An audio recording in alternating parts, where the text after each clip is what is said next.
Hola, buenas tardes compañeros y profesor. Hoy vamos a hablar acerca de la cosmogonía egipcia. Los dioses del antiguo Egipto surgieron y evolucionaron de una forma dependiente a nivel territorial, adquiriendo así mayor importancia a medida que dicho espacio la adquiría también. Poseían un poder geográficamente limitado, ya que lo ejercían con quienes se encontraban en su territorio, con los hombres y mujeres que se encontraran viviendo o simplemente pasando por ese lugar. Debían guardar culto a ese dios en cuestión para recibir su protección y su magia. Todos los aspectos, ya sean sociales, militares, culturales o políticos, que forman parte de esta etapa, influirían en la construcción de los cultos que guardan los egipcios a lo largo de los más de 5000 años de civilización, ya que la religión sufrirá cambios y con ella el culto a determinados dioses.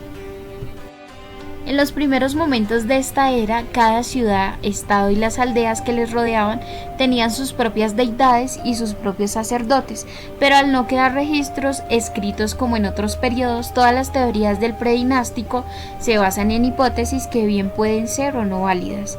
En el periodo dinástico temprano, con la unificación de Egipto, la capital se situará en Menfis. En este momento se empezará a construir tumbas en Abidos asociadas con el dios Horus, hijo de Osiris, del que se hablará más adelante. A partir del 2683, con la tercera dinastía, comienza el reino antiguo y con él el culto al dios del sol, Ra. Continúa la historia con el primer periodo intermedio, con la séptima dinastía hasta la 11ª, sin una monarquía centralizada que no se unirá hasta que no llega esta dinastía al poder y con ella al Reino Medio. La monarquía comienza a gobernar en la ciudad de Itaúi, cuya principal divinidad será Monto. En el segundo periodo intermedio, 1650-1550 a.C., comenzado por la dinastía 14 hasta la dinastía 17, vuelve la ruptura y una de las capitales pasa a ser Tebas, gobernada por un linaje nativo que se hará cada vez más agresivo, dando paso al Imperio Nuevo, dinastía 18 a dinastía 20, con el culto al dios Amón-Ra. Este periodo será el más importante a nivel militar y cultural y del que más vestigios han quedado. Tras esta etapa, el antiguo Egipto entrará en decadencia hasta el final de la era dinástica, con el suicidio de Cleopatra VII en el 30 a.C., y con la posesión del país por parte de Augusto II. La importancia de las capitales de cada momento es un factor a destacar para entender la diversidad de dioses a los que se les guardaba culto. Como se acaba de dictar, las dos grandes capitales eran Menfis y Tebas, pero también será pertinente mencionar la intervención del faraón Neferperú y Akenatón por cambiar la capital a Tel Armán y suprimir todas las divinidades y guardar culto a un único dios, Amón-Ra. Menfis, donde actualmente se encuentra la ciudad del Cairo, fue la primera capital egipcia.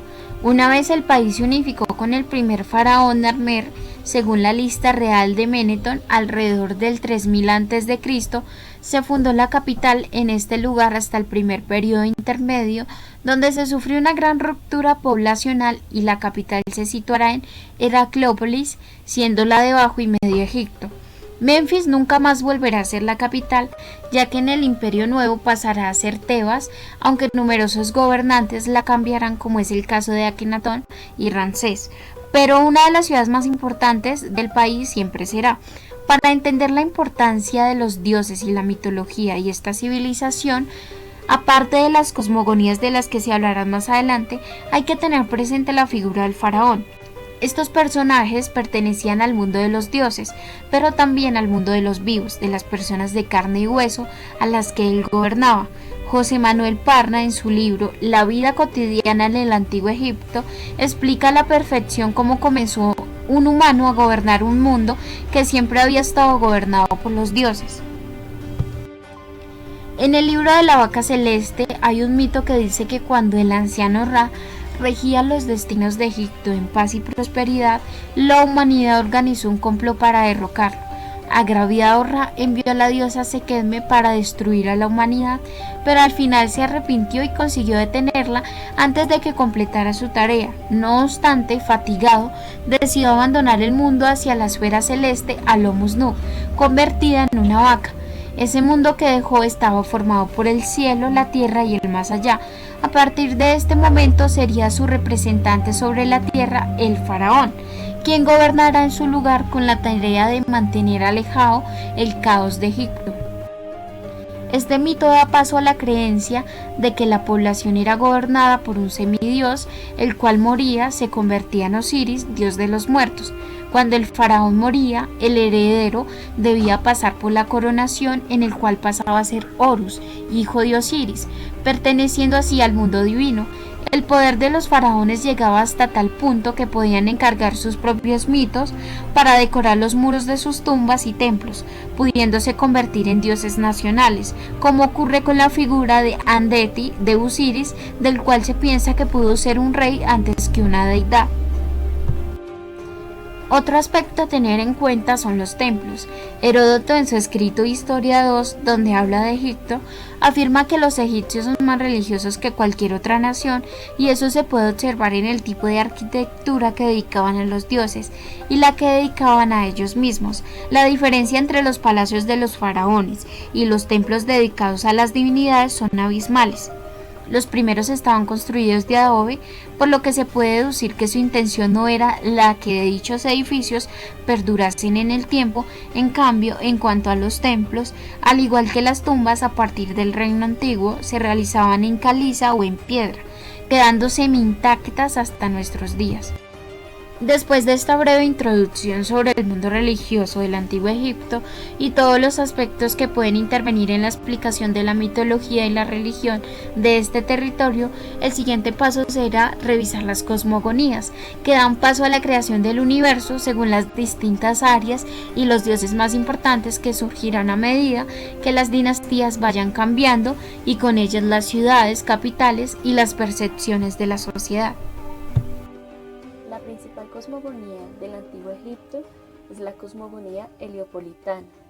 Sus principales fuentes han llegado hasta nuestros días y han sido encontrados en textos de las pirámides, textos en ataúdes, en el papiro de Bremer y en el libro de los muertos.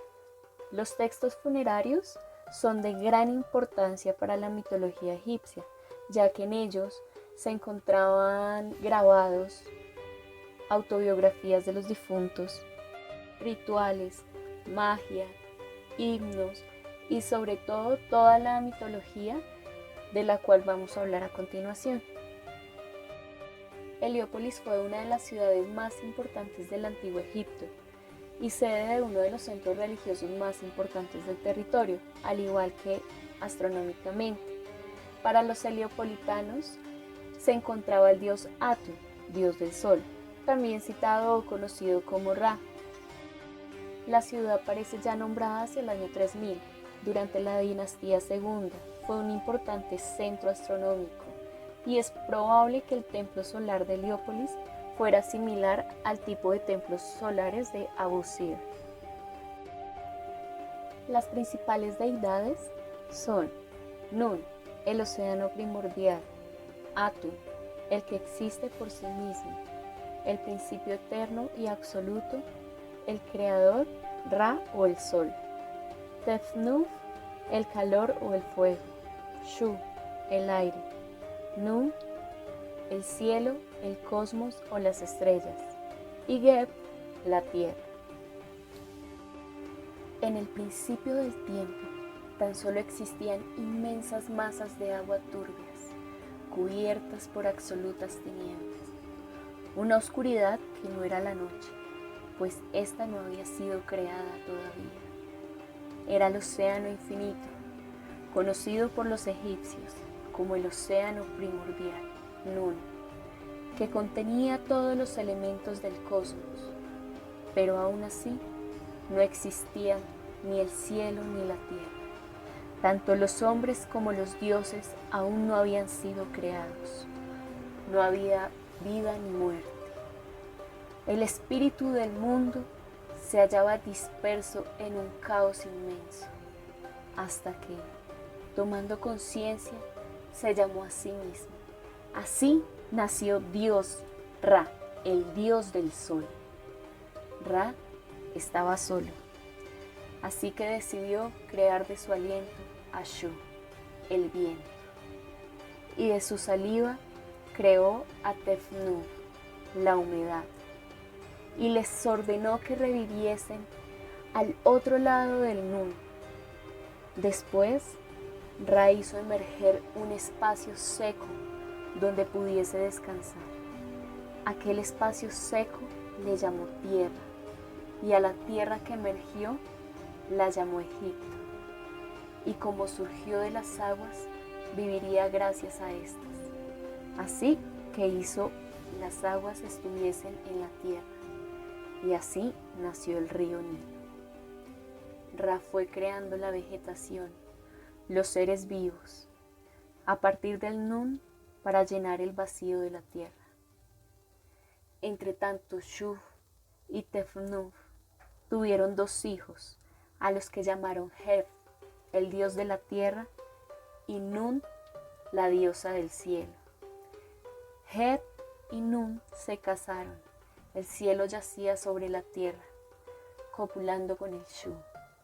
Celoso, los maldijo y los separó, sosteniendo al cielo sobre su cabeza y sus hombros, sujetando a la tierra con sus pies. Otras versiones cuentan que al estar Heb y Nut juntos, el cielo y la tierra estaban unidos, sin dejar espacio para la creación del dios Amon-Ra. Así que éste le pidió a Shu que separara a sus hijos sosteniendo a Nut sobre su cabeza y sus hombros. Desde aquel momento, el viento yacía en medio del cielo y la tierra. Aún así, Shu no pudo impedir que Nut tuviera hijas, las estrellas, así dando origen a la bóveda celeste. Sin tener conocimiento alguno de lo ocurrido con Geb y Nut, Ra había enviado a uno de sus ojos a buscar a Shu y Tefnut para que le dijese lo ocurrido. Pero cuando el ojo regresó sin obtener lo que buscaba, el otro ojo había ocupado su lugar.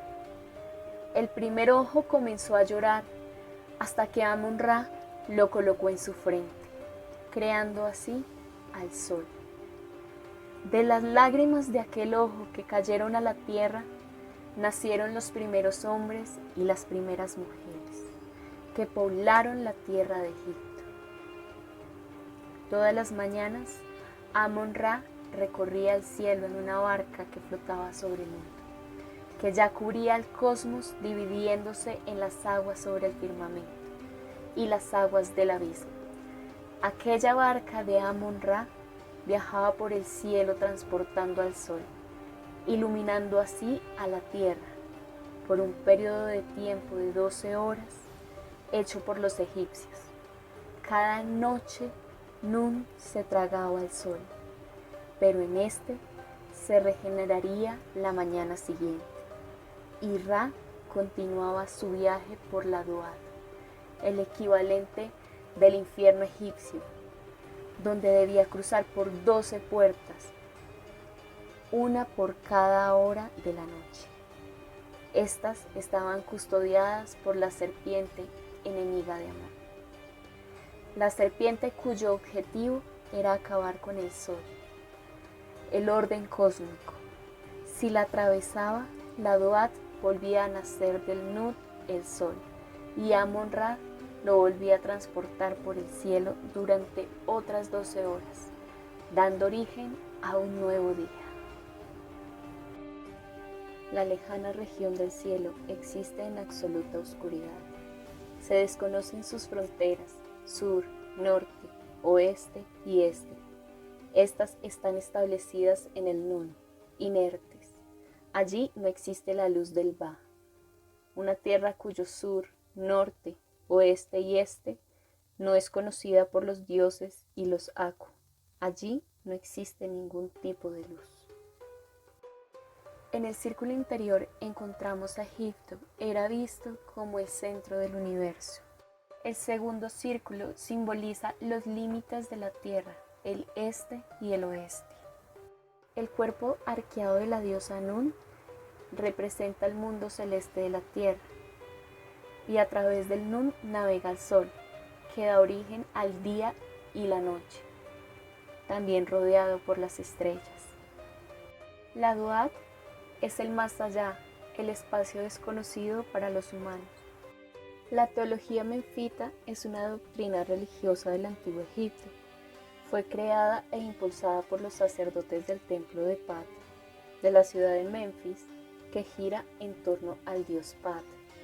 Esta doctrina, algunos eruditos la estiman que fue una cosmogonía, y se conserva una estela en la que se escribió el proceso de creación de los dioses, un ser supremo que puso orden y que creó el mundo. La cosmogonía menfita surgió en la ciudad de Memphis, capital del reino antiguo. Se sitúa a unos 32 kilómetros de Heliópolis. Esta teoría tuvo su mayor desarrollo durante el Período Nuevo. Se dice que la idea de las cosas vino al pensamiento del dios Pat, y él transformó en realidad estos pensamientos. Esto podría haber influido en las doctrinas bíblicas. Es considerado el dios de los albañiles, constructores y escultores. Además de ser un dios artesano y protector de ellos, es el escultor o el herrero de la humanidad, creador de las artes y de los oficios. Pat se creó a sí mismo, uniendo las fuerzas masculinas y femeninas. Este se encontraba en el Nun, como Atun, pero al contrario que este, Pat construyó mediante el corazón, donde residía la sabiduría e inteligencia. La piedra de Shabaco es una losa de granito de 66 por 137 centímetros. Está escrita en jeroglíficos y se encuentra actualmente en el Museo Británico. En ella se encuentra grabada la teología menfita, según la cual Pat es el dios supremo, creador del mundo y de los otros dioses. En la piedra Shabaka se encuentra el mito de Pat. Las cosas fueron creadas por medio del corazón y de la palabra. Así se dice de Pat: aquel que hizo y creó todos los dioses, quien dio a luz a los dioses, y del cual proceden todas las cosas, alimentos, provisiones, ofrendas divinas, todas las cosas buenas. Así se reconoce y comprende que es el más poderoso de los dioses. Así Pat quedó satisfecho, después de que hiciera todas las cosas y todas las palabras divinas. Dio a luz a los dioses, hizo las ciudades, estableció los gnomos, colocó a los dioses dentro de sus santuarios, dispuso ofrendas, estableció sus santuarios, hizo sus cuerpos acordes a sus deseos. Así sus dioses entraron en sus cuerpos, de cada madera, cada piedra, cada arcilla, todas las cosas que crecen sobre él, en el cual llegaron a ser. Pat se le representaba con figura humana momificada, sosteniendo en él el centro del pilar Dej, el símbolo Ankh y en el centro el Was, símbolos de estabilidad, vida y poder. Luego encontramos a su esposa Sekhmet y a su hijo Nefertun. Estos tres formaban la tríada de Memphis.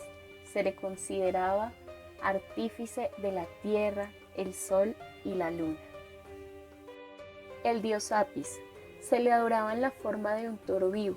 Era un dios de la fuerza procreadora que encontramos asimilado o vinculado a otras divinidades.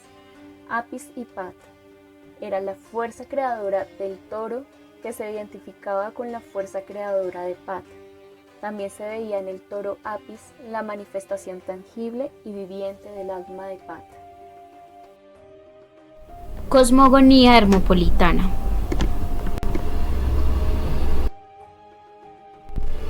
La tercera y última teoría cosmológica más importante del Antiguo Egipto es la hermopolitana, desarrollándose en la ciudad de Hermópolis. En esta ocasión no es un único individuo el que da lugar a la creación del universo, sino que son 4 parejas de dioses. La Octoada, formada por Nun y Nunet, que simbolizan las aguas primordiales. Heu y Het, el espacio ilimitado, Ket y Ket, la oscuridad, Amon y Amonet, lo oculto. Estos dioses representan las características más importantes de la fuerza del caos primigenio.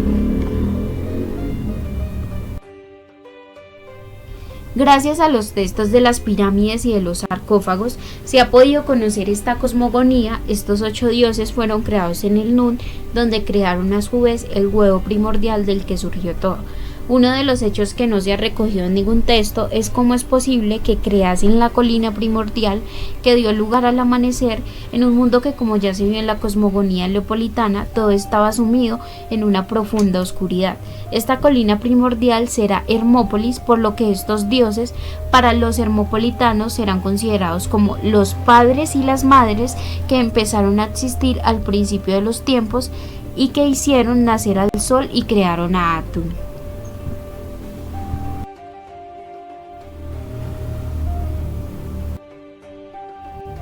La mitología en el antiguo Egipto suponía una parte muy importante de cada individuo. Los dioses habían creado la civilización y gracias a ellos se regía correctamente. Eran los protectores de todo lo que les rodeaba y de ellos mismos, por lo que su culto era tan importante que los templos que se les dedicaban eran de mucha mejor calidad de las viviendas de los ciudadanos, incluso del palacio del propio faraón. Solo éste podía comunicarse con los dioses, por lo que se le consideraba una semidivinidad, al cual también había que proteger y admirar. En cuanto a las diferencias entre las cosmogonías o las teologías que gobernaban cada gran ciudad, se puede deducir que había numerosas diferencias entre territorios, pero no es cierto. La mayoría de las cosmogonías que se conocen por el momento seguían una serie de patrones, como la colina primordial que surge en la nada en una completa oscuridad y en la que los dioses crearán el resto del mundo. Otro aspecto a tener en cuenta para entender la mitología es la dualidad existente y tan característica del antiguo Egipto. Además de afectar a la mitología, también afectaba a los demás. Por ejemplo, con las subidas del Nilo, aquellos aldeanos que se quedaban sin vivienda solían trabajar con el faraón, como en el momento de las pirámides de Giza, mandadas a construir en el reino antiguo por el faraón reinante. En cada momento, aquellos que las construían no eran esclavos, sino aquellos que se habían quedado sin casa, y a cambio de esto el faraón les otorgaba un hogar y todo lo necesario para vivir. Con esto se saca algo de lo negativo, surgía algo positivo, y viceversa, y lo tenían muy presente la cultura.